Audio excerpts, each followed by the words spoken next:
ప్రస్తుత కూటమి పాలనపై దీంతో పాటు ఎస్సీ వర్గీకరణపై మండిపడుతున్నటువంటి సిచ్యువేషన్ గా చెప్పొచ్చు. మాజీ కేంద్ర మంత్రి చింత మోహన్ గారు ఉన్నారు, మాట్లాడే ప్రయత్నం చేద్దాం. చెప్పండి, ఎస్సీ వర్గీకరణ ఎట్లా చూస్తారు? పెద్ద మొత్తంలో మీరు దీన్ని వ్యతిరేకిస్తున్నటువంటి అంశంగా చెప్పొచ్చు. ఇటు కేంద్ర రాష్ట్ర ప్రభుత్వాలు ఎస్సీ వర్గీకరణ చాలా బాగుంటుంది, వాళ్ళ భవిష్యత్తు బాగుంటుందని చెప్పి చేసిన నేపథ్యం మీరు దాన్ని తీవ్రంగా ఖండిస్తున్నటువంటి ఎట్లా చూడాలి? దళిత్ కెమిస్ట్రీ అనేది చాలా మందికి తెలియదు. భారతదేశంలో 5-10 మందికి కూడా తెలియదు. దళితులను ఏకం చేశారు ఆ రోజు అంబేద్కర్. 800 ఉపకులాలు ఉన్నాయి భారతదేశంలో. ఒక్క ఉత్తరప్రదేశ్ రాష్ట్రంలోనే 86 ఉపకులాలు ఉన్నాయి ఎస్సీలు. మరి ఆంధ్రప్రదేశ్ రాష్ట్రంలో మాలా మాదిగా అన్నారు. ఈరోజు సమైక్య ఆంధ్రప్రదేశ్, ఈరోజు తెలంగాణ ఆంధ్ర కావడం కూడా కారణం తెలుగుదేశం పార్టీ. రెండోది, తెలుగుదేశం పార్టీ తీసుకున్న వైఖరి వల్ల మాలా మాదిగలను 2 చేయడం వల్ల, వాళ్ళ మధ్యలో చిచ్చు పెట్టడం వల్ల రాష్ట్ర విభజన జరిగింది. దీనికి ఆయనే ఒప్పుకున్నాడు అనంతపూర్ సభలో, సూపర్ 6 సక్సెస్ సభలో. మరి దీన్ని నేను ఖండిస్తున్నా. దళితుల జోలికి పోవడం వల్లే, దళితులను మాలా మాదిగలు చేయడం వల్లే ఆంధ్రప్రదేశ్ రాష్ట్రం 2 అయిపోయింది. చాలా మందికి తెలియదు. ఉత్తర భారతదేశంలో 100 మంది ఎస్సీల్లో 90 మంది మాదిగలు. దక్షిణ భారతదేశంలో 100 మంది ఎస్సీల్లో 90 మంది మాలలు ఉన్నారు. ఈ విధంగా మాలా మాదిగలను 2 చేస్తే దక్షిణ భారతదేశం ఉత్తర భారతదేశంగా 2 అయ్యే ప్రమాదం ఉంది రాబోయే 10-15 సంవత్సరాలు. మరి నేను ఒక్కటి చెప్పదలుచుకున్నాను. 2010లో రోసయ్య తర్వాత దామోదర్ రాజనరసింహని ముఖ్యమంత్రి చేసి ఉంటే ఈ మాలామాదిగ విభజన వచ్చి ఉండేది కాదు. రెండోది, ఆంధ్రప్రదేశ్ రాష్ట్రం తెలంగాణ ఆంధ్రగా డివైడ్ అయి ఉండేది కాదు. మరి ఈ దళిత్ కెమిస్ట్రీ అర్థం కాక చిన్న చిన్న పొరపాట్ల వల్ల ఆంధ్రప్రదేశ్ రాష్ట్రం 2 అయింది. నేను మొన్న హైదరాబాద్ వెళ్ళినప్పుడు చాలా బాధపడ్డాను. నానక్రామ్ గూడాకి వెళ్ళాను. 40 అంతస్తుల బిల్డింగులు కనపడ్డాయి అక్కడ, 100ల సంఖ్యలో. ఎంత సంపదను పోగొట్టుకున్నామని నేను బాధపడ్డాను. ఆంధ్రప్రదేశ్ విభజన తర్వాత దళితుల జోలికి పోకుండడం మంచిది. ఈరోజు దళితులు, ఎస్సీలు, మాలలు కుప్పం నుంచి ఇచ్చాపురం దాకా పాదయాత్ర చేస్తూ వాళ్ళు కన్నీటితో పోతున్నారు. అంబేద్కర్ విగ్రహం దగ్గర వాళ్ళ రోదన వింటే నాకు ఎంతో బాధేసింది. మరి ఈ విషయంలో జాగ్రత్తగా పోవాల్సిన అవసరం ఉంది రాజకీయ పార్టీలని తెలియజేస్తాను. ముఖ్యంగా చెప్పండి, ఇప్పుడు ఆంధ్ర తెలంగాణ వేరుపడడం వల్ల ఒకవైపు తెలంగాణ కావచ్చు, ఇటు ఆంధ్ర కావచ్చు, సపరేట్ స్టేట్గా అయి పరిపాలన సాగిస్తుంది, అభివృద్ధి చెందే దిశగా ముందుకెళ్తున్నటువంటి సిచ్యువేషన్. మీరు హైదరాబాద్కి వెళ్ళినప్పుడు ఇట్లా అసలు చూసి ఎందుకు విడిపోయిందో అని అంటే విడిపోవడం మీకు ఎట్లా చూస్తారు దీన్ని? నేను మొన్న ఒక వారం నాడు హైదరాబాద్ వెళ్ళాను. హైదరాబాద్కి వెళితే నానక్రామ్ గూడా చూస్తే ఎంత సంపదను పోగొట్టుకున్నామని చాలా సుదీర్ఘంగా ఆలోచించాను. ఆంధ్రప్రదేశ్ రాష్ట్రం 2 కావడానికి కారణాలు మాలామాదిగలే. మాలామాదిగలుగా 2 చేయడం వల్ల తెలుగుదేశం పార్టీ 40 సంవత్సరాల నాడు రాజకీయ కుట్ర వల్లే ఈరోజు ఆంధ్రప్రదేశ్ తెలంగాణగా తయారైంది.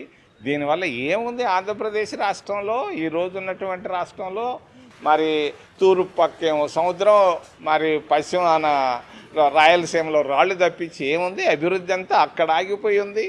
మనం జరిగిన నష్టాన్ని ఎప్పుడు మనం కోలుకోగలిగేది అన్న బాధ నాలో ఉంది. కేంద్ర ప్రభుత్వం సపోర్ట్ చేస్తుంది, ఎన్నో రకాలుగా అభివృద్ధి చెందుతుంది, రైతులకు కావచ్చు, ఇక్కడ సంక్షేమ పథకాలు సైతం అందిస్తున్నారు. మరి ఆంధ్రప్రదేశ్ డెవలప్ అయ్యే విధంగా చంద్రబాబు ఇవన్నీ చేస్తున్నాడు కదా, ఇంప్లిమెంట్ చేస్తున్నాడు కదా పథకాలతో. నేను అడుగుతున్నానే, 15 సంవత్సరాలు చంద్రబాబు నాయుడు ముఖ్యమంత్రిగా ఉన్నాడు. ఒంగోలు జిల్లాకి ఏం చేశాడు ఆయన? 15 సంవత్సరాలు ముఖ్యమంత్రిగా ఒంగోలు జిల్లాకి గుర్తుండే పని ఒక్కటి చేశాడా? ఆంధ్రప్రదేశ్ రాష్ట్రానికి 26 జిల్లాలు, రేపు 33 జిల్లాలు చేయబోతున్నాడు. ఆ 33 జిల్లాలకి ఆయన ఏమి చేశాడు ఇప్పటిదాకా? 15 సంవత్సరాలు ముఖ్యమంత్రిగా. ఇక్కడుండేది 3 సంవత్సరాలు. ఆయన సామాజిక న్యాయాన్ని గురించి ఎక్కువగా మాట్లాడుతున్నాడు. ఈ సామాజిక న్యాయాన్ని గురించి మాట్లాడే చంద్రబాబు నాయుడు మరి చేసిన 15 సంవత్సరాలు చాలు, నువ్వు దిగి ముఖ్యమంత్రిగా దిగి ఒక మాదిగను ముఖ్యమంత్రి చేయి. ఆంధ్రప్రదేశ్ రాష్ట్రానికి నేను వచ్చి పూలమాల వేస్తా, నువ్వు కావాల్సి ఉంటే ఢిల్లీకి పోయి పెద్ద పదవి తీసుకోయా చంద్రబాబు నాయుడు. ఈయన జోలికి పోవద్దు. ఆంధ్రప్రదేశ్ రాష్ట్రం ఈరోజు కష్టాల్లో ఉంది. మోదీ గారి గురించి కూడా మీరు కీలక వ్యాఖ్యలు చేసినటువంటి సందర్భం, 3 సార్లు బీజేపీ కేంద్రంలో మొత్తం నాయకత్వం వహిస్తుంది. మొత్తం ప్రపంచంలోనే భారతదేశం ఒక ఆదర్శవంతమైన దేశంగా కనిపిస్తుంది. ఇదంతా మోదీ కారణం అని అంటున్నారు. మోదీ పైన మీరు ఈ వ్యాఖ్యలు చేయడం ఎట్లా చూడాలి? అసలు చాలా మందికి తెలీదు భారతదేశాన్ని గురించి. 30 సంవత్సరాల క్రితం భారతదేశ పరిస్థితి ఏంది, మరి ఈరోజు పరిస్థితి ఏంది? దీనికంతటికి ఆర్థిక సంస్కరణలు, కాంగ్రెస్ పార్టీ తీసుకొచ్చినటువంటి ఆర్థిక సంస్కరణల వల్ల, మన్మోహన్ సింగ్ గారు తీసుకొచ్చిన ఆర్థిక సంస్కరణల వల్ల ఈరోజు ఆర్థికంగా కొంత ముందుకు వెళ్ళాం. అంతేగాని మోడీ వల్ల కాదు. మోడీ వల్ల భారతదేశం కింద పడిపోతూ ఉంది. పరిస్థితులు బాగా లేవు. ఆయన ప్రతి ఇంటికి 15 లక్షల రూపాయలు ఇస్తా అన్నాడు నల్లధనం. ఏది ఈరోజు దాకా 11 సంవత్సరాలు అయింది, ఒక్క రూపాయి ఇలేదే. ప్రతి సంవత్సరానికి 2 కోట్ల ఉద్యోగాలు ఇస్తా అన్నాడు. 22 కోట్ల ఉద్యోగాలు ఎక్కడ? ఈరోజు ఎంటెక్ బీటెక్ పాస్ అయిన వాళ్ళు కార్ డ్రైవర్లుగా తయారైపోయినారు. మరి బిఎస్సీలు పాస్ అయిన వాళ్ళు పారిశుద్ధ్య కార్మికులుగా పనిచేస్తున్నారు. ఇది రాష్ట్ర పరిస్థితి, దేశ పరిస్థితి. నిరుద్యోగులు చాలా కన్నీళ్ళతో ఉన్నారు, కష్టాల్లో ఉన్నారు అని తెలియజేస్తాను. ఆర్ఎస్ఎస్ పైన కూడా ఒక వ్యాఖ్య చేసినటువంటి సందర్భం, మోదీ గారి పైన ఇటు ఆర్ఎస్ఎస్ పైన కంబైన్గా చేసి ఒక మాట మాట్లాడారు. ఎట్లా చూడాలి? ఎట్లా చూడాలి? వాస్తవాలు చూడాలి. 11 సంవత్సరాల నాడు 2014లో అద్వానీ గారు పెద్ద టాలెస్ట్ లీడరు. ఆయన కూడా ఆర్ఎస్ఎస్లో ఉన్నాడు, బీజేపీలో టాలెస్ట్ లీడరు. ఆయనకు ఒక స్లాబ్ పెట్టారు. 75 సంవత్సరాలు పూర్తయింది కాబట్టి నువ్వు మురళీ మనోహర్ జోషి రాజకీయాల్లోంచి తప్పుకోండి అని ఆర్ఎస్ఎస్ ఒక సిద్ధాంతాన్ని తీసుకొచ్చింది. నిన్ననే ఆయన పూర్తి చేశాడు మోడీ గారు 75 సంవత్సరాలు. మరి అద్వానీకి ఒక రూలు, వాజ్పేయికి ఈయన మోడీకి ఒక రూలా? ఏంటి సిద్ధాంతం? అంటే అందరికీ సమానంగా ఉండాలి. కొలబద్ద 75 సంవత్సరాలు తీసుకున్నప్పుడు అందరికీ ఉండాలి. మరి అద్వానీకి అన్యాయం చేశారు, మోడీకి ఇప్పుడు ఏమి గమ్ముగా ఉండారు. ఇది తప్పు పడుతున్నాను ఆర్ఎస్ఎస్ సిద్ధాంతం. కాంగ్రెస్ పరిస్థితిని ఎట్లా చూడాలి? ఇప్పటికే చాలా రాష్ట్రాల్లో కూడా అధికారాన్ని కోల్పోయినటువంటి పరిస్థితి. రాబోయే ఎన్నికల్లో మరి కాంగ్రెస్ పరిస్థితి ఎట్లా ఉండబోతుంది? రోజు రోజుకు ఒక్కొక్క అంకె దిగిపోయినటువంటి పరిస్థితి. మొత్తానికి సెంట్రల్లో ఉన్నటువంటి కాంగ్రెస్ని ఎట్లా చూడాలి? రాజీవ్ గాంధీ అధికారాన్ని కావచ్చు, ఇటు మల్లికా ఖర్గే గారి ఎట్లా చూడాలి? చాలా మందికి గ్రౌండ్ సిచ్యువేషన్ చాలా మందికి తెలియదు. రౌండ్స్ కూడా ఎవరు వేయటం లే. నేను గ్రౌండ్ పోతున్నాను, రౌండ్స్ వేస్తున్నాను. నాకు తెలుసు దేశ పరిస్థితి. అందరూ కాంగ్రెస్ కావాలి, రావాలి అని కోరుకుంటా ఉన్నారు. మరి భారతీయ జనతా పార్టీ ఖచ్చితంగా రాదు.